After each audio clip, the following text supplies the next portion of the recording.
Welcome back to my channel. আশা করি সবাই ভালো আছেন। আজকে আমি আপনাদেরকে দেখাবো শয়তান চালান। শয়তান চালান করে কিভাবে শত্রুকে জন্মের শাস্তি দেওয়া। শয়তান বলতে কি ইবলিশ, শয়তান চালান করা। এটা কিতাবুল ফিরআউনের বিদ্যা, ভয়ঙ্কর লেভেলের কুফরি কালাম। এটা অন্যায়ভাবে বা ছোটোখাটো কোনো কাজে প্রয়োগ করতে যাবেন না। ব্যক্তিগত যে কোনো প্রয়োজন বা যে কোনো কাজের জন্য স্ক্রিনে দেওয়া নাম্বারে সরাসরি ফোনে বা হোয়াটসঅ্যাপে যোগাযোগ করে যে কোনো কাজ করাতে পারবেন, দেশে বা দেশের বাইরে থেকে।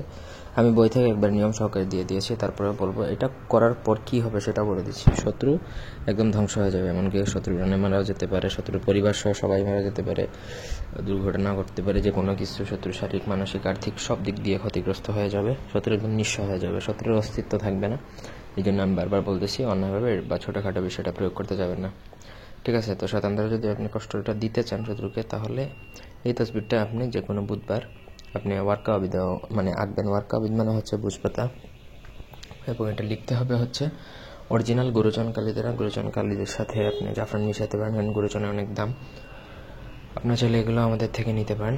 নকশার নিচে অবশ্যই যে শত্রুর উপর প্রয়োগ করবেন তার নাম, শত্রু যদি একাধিকজন হয় তাহলে প্রত্যেকের নাম লিখবেন। লেখার পর আপনাকে সেই নকশাটা আগুনে পুড়িয়ে দিতে হবে ওই দিন। নকশা লেখার সময় পাক পবিত্র শরীর বন্ধ করে নেবেন, পাক পবিত্র থাকবেন।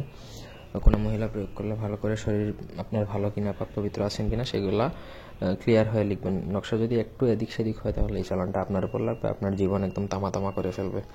সো ছোটোখাটো বিষয়ে এই বিদ্যাগুলো প্রয়োগ করতে যাবেন না, খুবই ভয়ঙ্কর। আমরা নিজেরাও এটা প্রয়োগ করতে কিন্তু 6বার 9বার চিন্তা করে কাজ করি। এই জন্য বারবার বলতেছি, এটা অন্যায়ভাবে বা ছোটোখাটো বিষয়ে প্রয়োগ করতে যাবেন না।